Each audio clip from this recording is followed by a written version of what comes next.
Assalamualaikum warahmatullahi wabarakatuh. Halo teman-teman semua.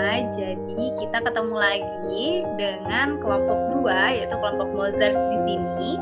Aku bakal kenalin lagi anggotanya. Di sini ada Aulia Rizkina, ada Cahyani Widya Safitri, ada Dewi Dikara Suryani, Muhammad Ridi, Nabila Gina Hanifa, Ratna Dewi Rosita, dan Yunisa Aulia.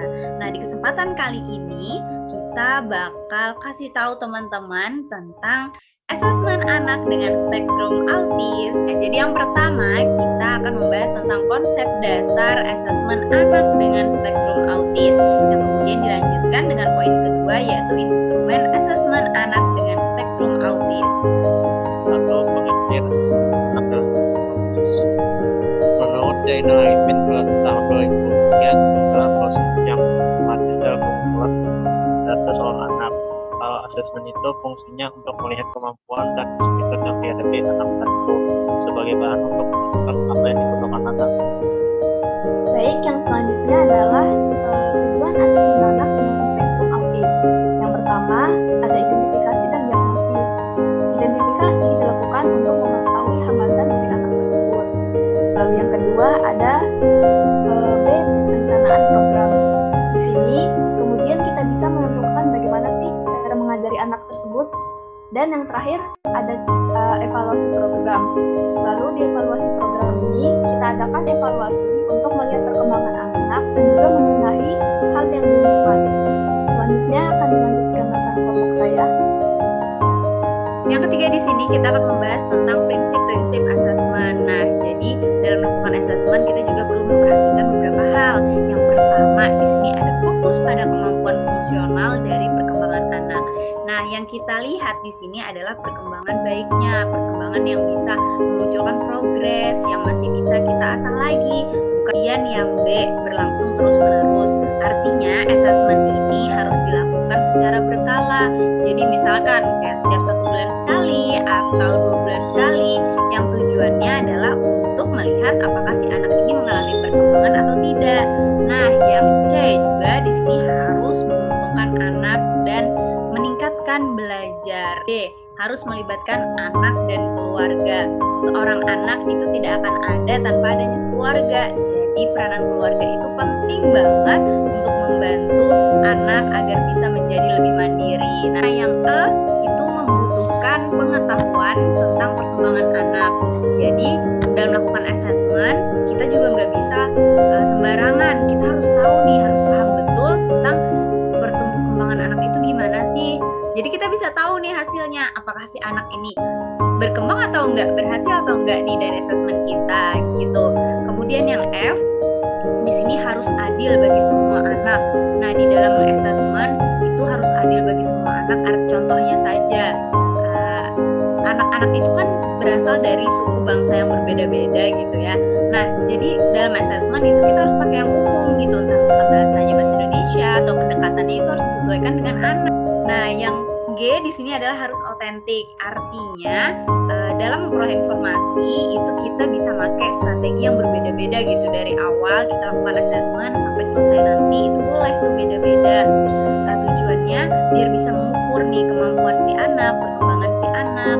Dan asesmen ini juga harus bermakna bagi pengalaman anak dan dia harus bisa mereka. Dan terakhir di sini asesmen itu juga menuntut identifikasi kemampuan, kemudian kekuatan, dan juga kebutuhan atau kelemahan si anak.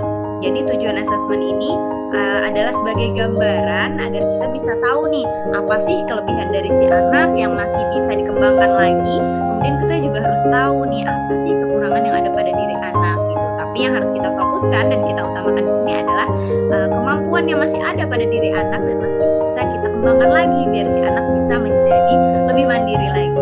Baik, yang selanjutnya ada tahapan dalam pelaksanaan asesmen anak autis. Tahapan dalam asesmen dapat dikelompokkan menjadi 2 komponen, yaitu preferal dan postferal. Nah, sebelum melakukan preferal dan postferal, tahapan yang harus dilakukan adalah identifikasi dulu. Identifikasi merupakan tahap awal untuk memperoleh informasi dan melakukan asesmen.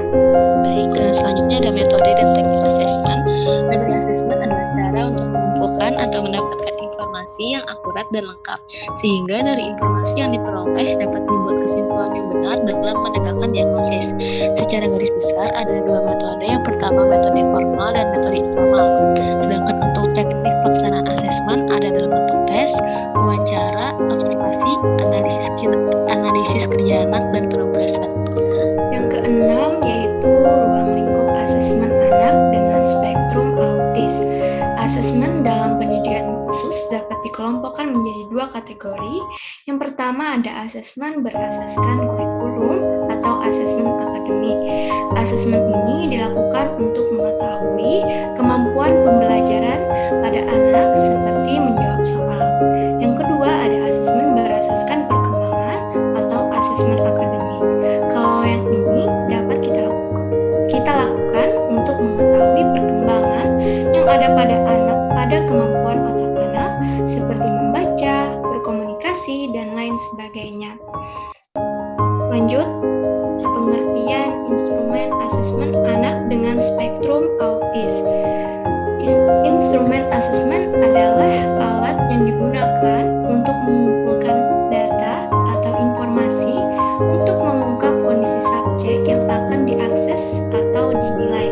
Selanjutnya ada pengembangan instrumen asesmen yang akan disampaikan oleh rekan saya. Baiklah, saya akan melanjutkan dari rekan saya tadi. Pengembangan instrumen asesmen difokuskan pada hal yang menjadi permasalahan pokok anak dan juga memfokuskan pada karakteristik individual anak. Jadi, apabila anak tersebut memiliki suatu masalah, maka difokuskan pada masalah tersebut dan memfokuskan pada karakteristik individual anak, karena setiap karakteristik anak itu berbeda-beda. Jadi difokuskan dengan karakteristik individual anak itu sendiri. Terus ada aspek-aspek yang harus dipertimbangkan dalam asesmen. Menurut Mary Falvey tahun 1986 mengemukakan 3 hal penting yang perlu dipertimbangkan dalam melakukan asesmen, yaitu kapan asesmen dilakukan, menentukan program pembelajaran yang relevan dan fungsional bagi anak, terus yang terakhir di mana asesmen dilakukan. Kemudian ada hal-hal yang perlu diperhatikan dalam asesmen. Ada 1, selalu melakukan asesmen pada anak dan orang tua jika perlu. 2, lakukan asesmen dengan natural. 3, luangkan lebih banyak waktu untuk melakukan asesmen. 4, sebelum melakukan asesmen, baca dengan baik hal yang dibutuhkan untuk melihat lebih jauh melakukan asesmen. Yang kelima, ada gunakan pendekatan yang fleksibel dan ikuti perkembangan anak. 6, untuk mengetahui informasi dapat kegiatan dengan anak meminta informasi pada orang tuanya. 7, menyediakan semua benda yang diperlukan sebelum memulai asesmen. 8, pastikan anak tidak terburu-buru melakukan banyak kegiatan yang berbeda. Yang 9, jika waktu tidak tepat jangan dilakukan, maka jangan melakukan asesmen. Yang 10, tunjukkan minat dan kepedulian pada orang tua dan anak. Ini ada contoh instrumen asesmen. Siswa, tanggal periksa, nama anak, usia, kelas, nama orang tua, riwayat pendidikan, riwayat kesehatan, dan catatan lain yang penting. Kemudian ada item pengamatan, kemampuan emosi dan sosialisasi. Apakah peserta didik suka mengganggu teman pada kegiatan pembelajaran? Bagaimana sikap perilaku peserta didik jika keinginan tidak dikabulkan? Apakah peserta didik sering marah, berteriak, atau mengamuk? Apakah peserta didik melakukan tindakan destruktif seperti memukul, menendang, mencakar, menggigit, dan lain-lain? Apakah peserta didik menyesuaikan diri dengan orang atau tempat baru baginya? Apakah peserta didik menangis atau menolak bertemu dengan orang yang baru dikenalinya? Apakah peserta didik dapat menjawab pertanyaan sosial seperti siapa namamu, siapa rumahmu, dan lain sebagainya? Kemudian yang terakhir, apakah peserta didik mempunyai minat bermain dan dapat bermain dengan baik? Terima kasih.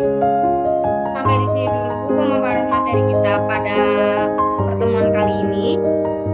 Jika ada salah kata atau pengucapan kami mohon minta maaf sebesar-besarnya. kami dari kelompok 2. Wassalamualaikum warahmatullahi wabarakatuh.